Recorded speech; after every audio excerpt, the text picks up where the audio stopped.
Howdy folks, happy new year to everybody. Let's hope that the new year 2026 will be as good as possible for all of you. And as usual, there is something traditionally that we start the new year here, even though nowadays also the thing comes earlier, but I'm trying to keep a little tradition of doing it in the first video of the new year. And I'm talking about the vinyl tag. It's not only because I'm keeping tradition, it's because I have so much to do during the final days of the year. So it suits me best to do it now as the first video of the year. The vinyl tag this year is created by David Atkinson, Music and More, and has off for a very well created vinyl tag with interesting questions. So as usual with the vinyl tags here in vinyl community, there are 20 questions to be answered, and I'm going to do my very best. Starting with the usual first question that is every time. Number one, show your best vinyl purchase of 2025. And those of you who saw my year in review knows that this is what became number one, my best finding of 2025, Deep Purple's Stormbringer, that I found for $1.50. A really, really great Deep Purple album. So my best finding in 2025. Share your favorite live musical experience of 2025. I haven't been to hardly any live concert at all during this year. They are a bit expensive. But there was one that was interesting though, and it was when the library here in my city of Sundsvall, all of a sudden you could there borrow tickets for a classical concerts with pianist George Lee and the Nordic Chamber Orchestra. And I took the chance of borrowing one of those tickets, and no, I didn't have to return it later. I could throw the ticket away afterwards. But I went to the concert, and it was a great classical concert, definitely. So that is my response. The only real. I've been to shorter summer concerts at church also, but I think that one is the one that stood out the most. The pianist George Lee and the Nordic Chamber Orchestra. He was a really great pianist, definitely. Number 3, your vinyl collection is in 10 years of time. Is it bigger, smaller, or about the same size? Explain why. With the yearly culling and lesser amount of thrift stores here in the city at the moment, and normal amount of buying, I think it will be only a slightly bigger. So I clean out some records that I don't need every year, and there are not that much thrift stores. I feel like I'm going to the same places every time, and I feel like with that I'm buying not too much records when it isn't record fair time, of course. So I feel like it's only a little bit bigger maybe, but not too much. I moved into a new home, and you play one record turned up to 11 to announce your arrival. What is it and why?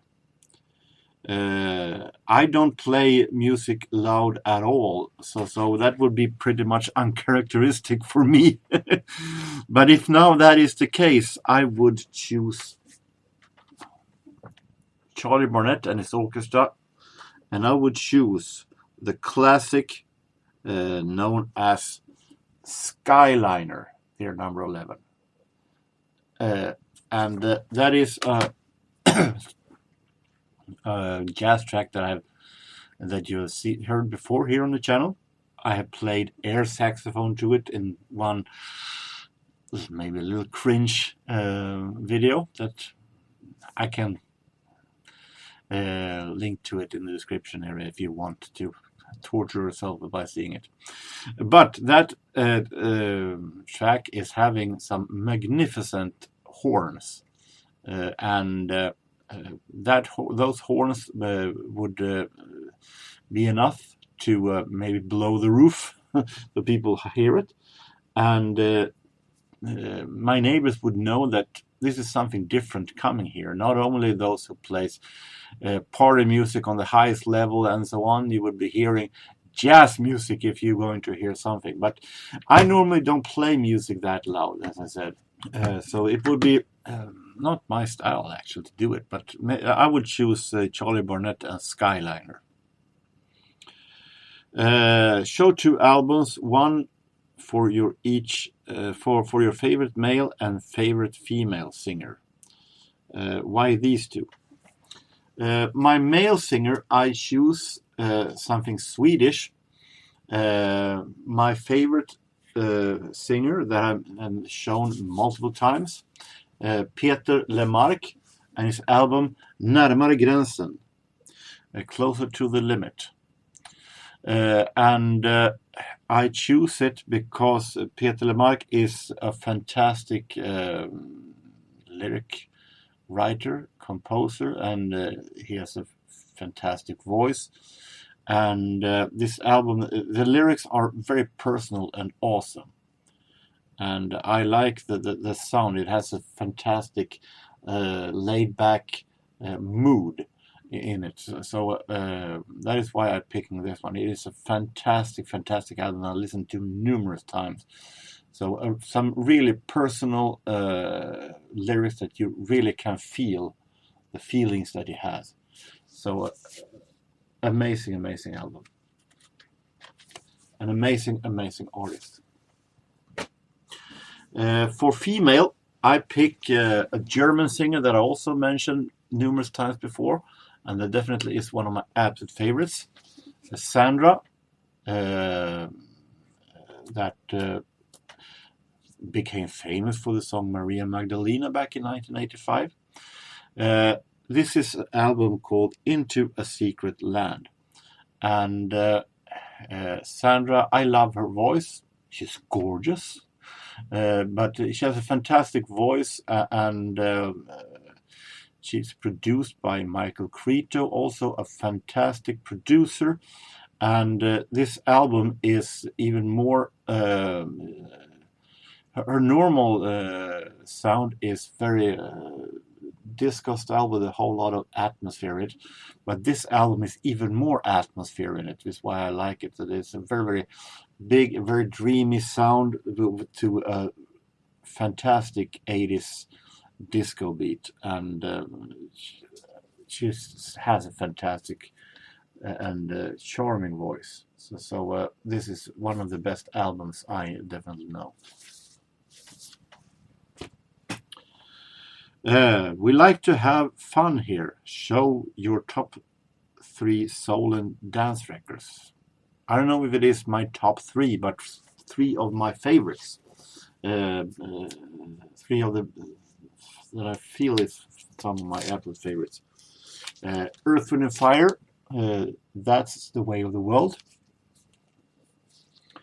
As I said before, I always considered All in All and I Am their best albums, but after hearing this, I have to reconsider and how much I still love those two. This is my favorite Earth, Wind and Fire album because it's so amazingly funky and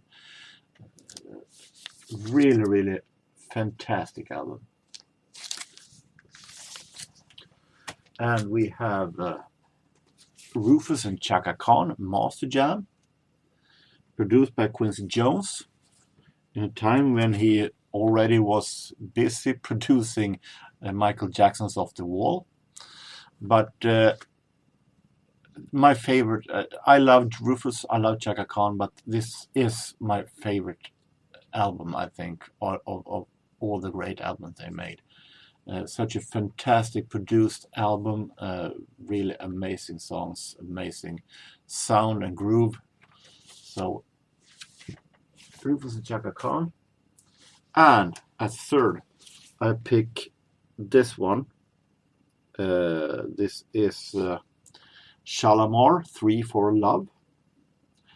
And the classic Shalamar lineup.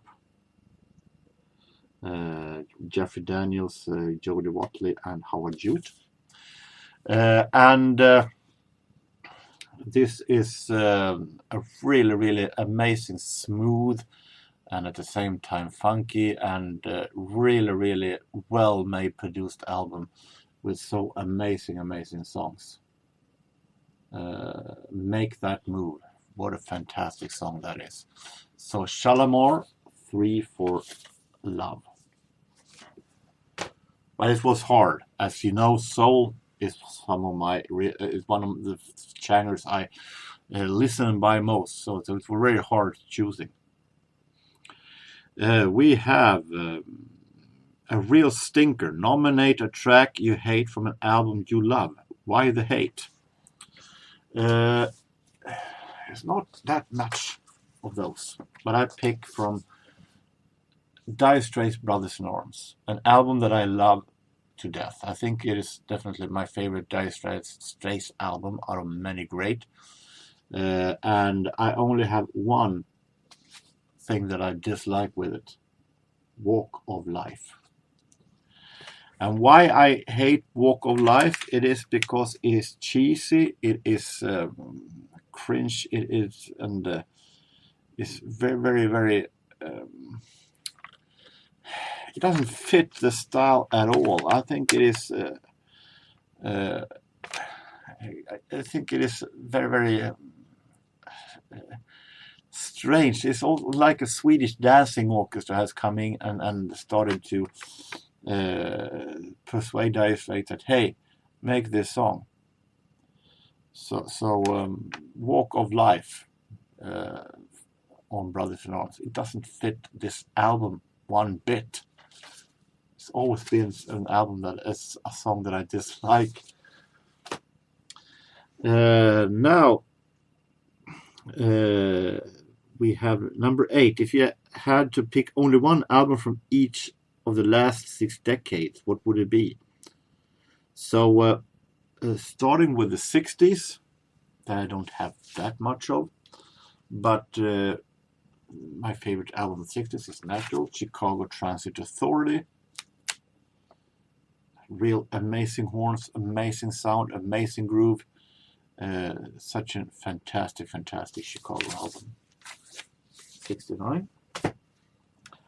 We have from the 70s, a little oddity. I have a lot of 70s, as you know, but this is my favorite 70s album. Jean-Michel Jarre and his instrumental electro classic Oxygen from 1977. A dreamy masterpiece. A really fantastic masterpiece in sound, in creation, everything. 80s, it was naturally Alphaville, Forever Young. One of the best albums ever made. This is poetry in music. This is such an amazing sound. Synth pop when it is at its best. 90s, another one of my absolute favorites, Pet Shop Boys and Very. There isn't one bad song on this album. It is such a fantastic Pet Shop Boys album. This is Pet Shop Boys when they are at its best, and when it's such a fantastic album. 2000s,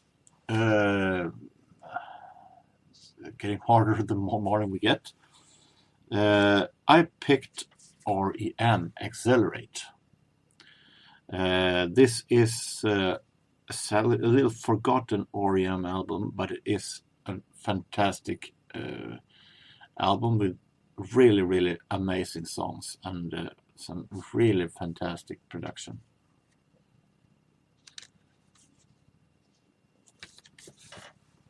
And finally, 2010s.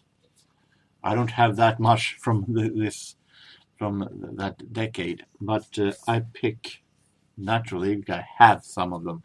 Depeche Mode and Spirit. They're the Depeche Mode's most political album, in my opinion, ever. But it is a really, really great album. One of the best albums of 2010s. You get the opportunity to spend a day alone with one artist, walking a mountain trail, beach, or hanging out in the city. Who would it be? I'm not that starstruck easily. But I picked, from Roxette, I picked Per Gessle. And I know that Per Gessle is a guy who likes to like records, to shop records. So he would naturally go and record shop. He likes a lot of 60s, but I also know that he likes some new wave music. So it would be very interesting to shop new wave, 80s new wave with him. We have 10. What would be your must ask question? I would ask Roxette's the debut single was called Never Ending Love, and it was supposed to be originally in Swedish. It was made in Swedish originally, and it was created for a Swedish singer, nowadays TV host, Pernilla Wahlgren. She turned it down, and Roxette made it then in English, and they became what they became. But I would ask, what would you have done if Pernilla Wahlgren would have said yes and accepted the song? Would it still be a Roxette? What would you have been doing? That would be a very interesting question to ask. Show a record that contains a track that always brings a tear to the eye, or are you a heartless bastard? I normally don't cry that much to music. I wouldn't see myself as a heartless bastard, though. Heartless bastard. Depends on what you see in music, normally. But it is a song that always grabs me because of the meaning of the song. So I'll pick that. And the song that grabs me is by already mentioned Peter Lemarque again. This is his breakthrough, self-titled, labeled as the White Album. And there is a song on this one called Jag ska gå hel ur det här. I'm going to go whole through this. And the story is that he has been doing some bad albums, hadn't sold one bit. He had been doing a fool on himself on television in a performance, and people started to say that he's dead, his career is dead. And he got into a depression. This is what he has said himself in a radio show once. He got into a depression and feeling that what was it good for? And then he started to write this, and with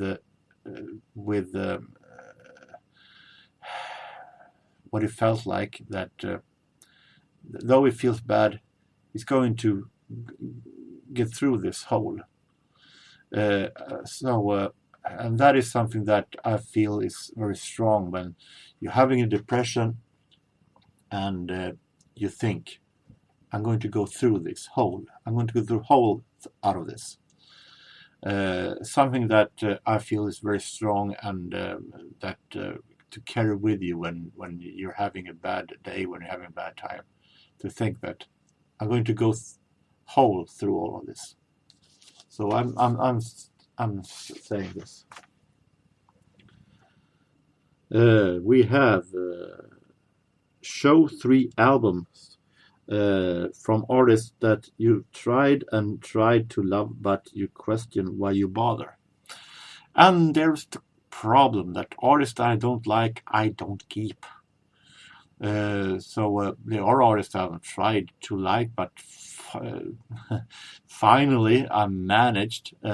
Squeeze was one that I had tried, but finally I managed to find something that I like with them. But as I said, I have one artist that I have tried to like, but I don't seem to get through them, at not least as an artist. But I can't show 3 albums by them because I don't have them. I have called them away. But I have at least one album that I have called away, but I haven't managed to get rid of that box of called records yet. So I still have it officially. And that is Ashford and Simpson, that I started to like when I heard the song "Solid," a song that I have. Feel I'm done with it. I think it still is a good song, but I don't like it as much as I did. But I bought that album with "Solid" on, and the album was not. It was extremely uninteresting. No real soul feeling at all. Then I bought this, Real Love, from 1986. Songs were uninteresting. Then I bought a 70s album with Ashford and Simpson, feeling that maybe I need to go further back. Still, the songs were meh.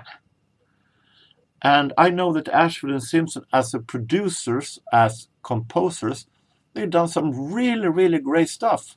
And it feels almost like they have given away their best songs to other artists, the best works to other artists, and not to themselves.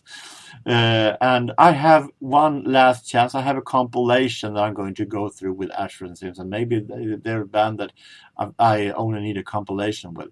But otherwise, I feel like Ashford and Simpson, I give up if that's not good. Too bad, because as I said, as a composer and producer, they are really done some really great soul tracks. We have 13. Show an album from an artist whose character disappoints you, or can you separate artists from the art? And I can separate artists from the art.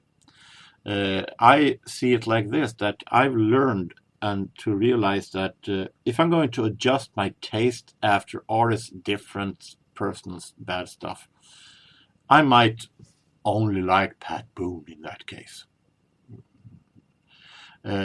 Because he's the only one that is portrayed as so perfect. I mean, we all know Michael Jackson's problems. We all know that the opinions of Morrissey. We have Oasis had openly doing drugs. We have Fatboy Slim talking good things about smoking marijuana and so on. And I don't like it. But they're good musicians. So why shouldn't I listen to it? Of course, I had to separate their personal stuff from the art, because it's their work that I like. What you do as privately is too bad if it is something that is not good. But after all, I can still listen to the music. So I separate music, their personal stuff, from the art. 14. If you had to sell all of your vinyl along with your record player, show the one album you would hold on to for keepsake. it would be maybe the best album ever. When You're a Boy, Susanna Hoff from Bangles. Her solo album, her solo debut, which contains such amazing pop pearls, sung by one of the most beautiful and charming and cutest voices ever. Plus she's fantastic, beautiful to look at. But this is definitely one of maybe the best album ever, because I really love this album's pop pearls, and I can't be without that or her voice. Discuss your VC highlight of 2025. If it is a video, link to it, I will. But it could be a meetup or some event. The problem is with my VC year 2025 is that I've been stuck here with this, my webcam, because my microphone in my telephone has been very, very bad. People have hardly heard anything, so I had to have a smaller telephone to talk to. So I have only been filming through my webcam with some few exceptions. And one of those exceptions was when I filmed flipping in record bins outside of the vinyls of the record store that I have, Vinylstallet. And then I put music in the back. And that was a really, I take that as a highlight, to be able to at least once do some flipping in record bins outside and do something with it. So that is my response. I hope to be able to come out more later on, but time will tell what happens. Name your favorite musical biopic if you have one. And that one is easy. I hate biopics, mainly because they too often are changed comparing to what happened in real life with the artist. Because Hollywood changed it to sell the movie instead. It happened too many times when I looked at biopics, and it isn't the same from what has been said in biographies or stuff like that. It is all of a sudden it's changed because Hollywood needs to sell the movie, and then I feel like they have been using the artists for their own good. So I don't like biopics. If I want to learn about an artist, I read the biography, because even if you don't know whether that is the truth, at least it's coming from the horse's mouth, to quote. So I don't like biopics.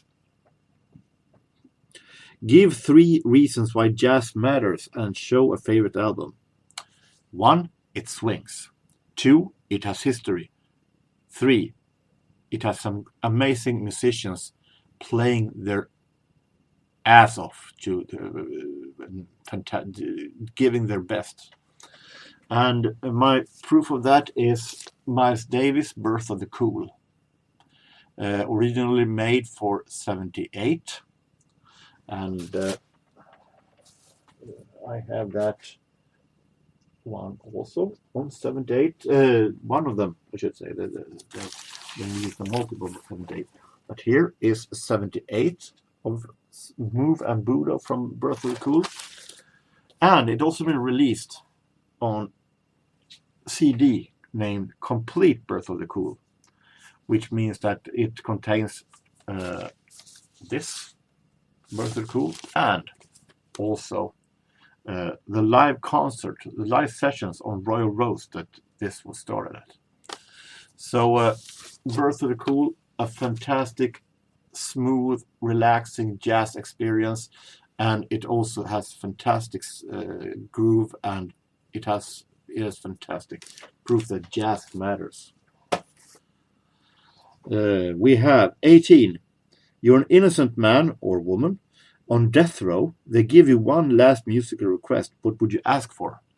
That was a dark question, but I pick one of the best songs ever, Tears for Fears, Sowing the Seeds of Love.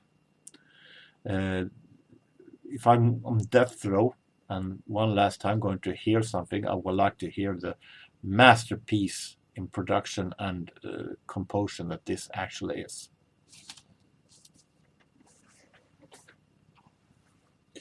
Sell your favorite artist to a new listener. Show one essential album and explain why they should make time for it. Sell my favorite artist. Everybody know that my favorite artist is Depeche Mode. And there's a band that's been going on through hellfire and brimstone, to say, through problems and everything, and still making fantastic music to this day. And the fans are so loyal.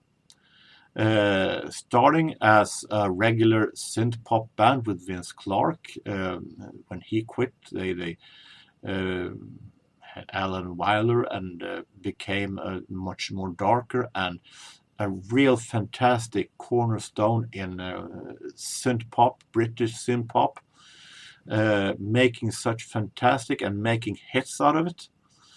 Becoming harder and tougher, but it doesn't matter. As long as Martin Gore did the melodies,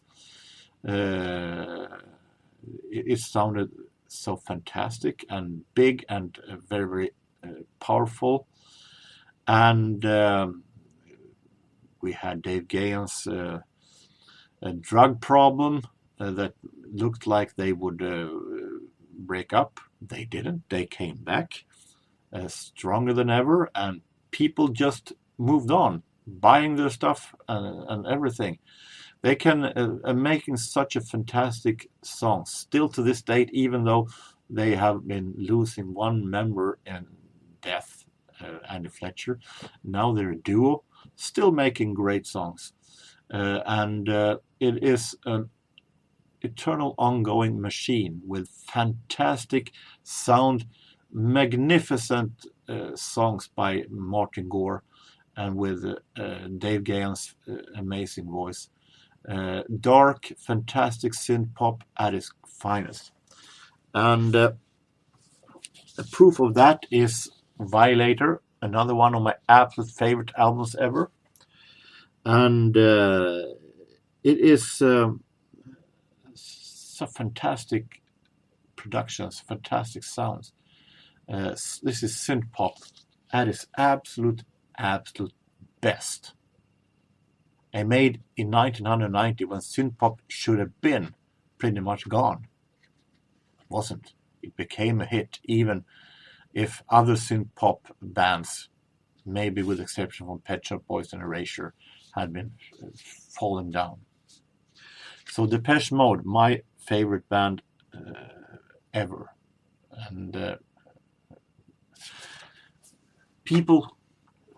many people who normally doesn't like the synth pop say that Depeche Mode is their exception. Many heavy metal fans have said that Depeche Mode is the one synth pop band they like. 20. You're arranging a VC meetup in 2026, excluding those you already met, which is one. Invite 3 people that you most like to meet. I picked Robert C. That is such a funny guy that always wanted to meet. I picked Sir James, Lennon, Sinatra, Bowie, etc., etc. A guy that I have known for such a long time and would be fun to meet in person. And I picked John Bellamy, who have lived in Sweden, and he has a very, very great musical taste, and he speaks Swedish. So it interesting to meet him also. So John Bellamy, Sir James, and John Bellamy is my response. So that was my Vinyl Tag 2026. And as usual, I guess that is bound to be during the year other vinyl tags, niched vinyl tag for different genres. We'll see if I make any one of these. But this is the original vinyl tag. So The starting of the year is from there. With that, the starting of the year is done. So until next time, I hope that every one of you have a really nice time, no matter where you are, no matter what you do. Take care and so long.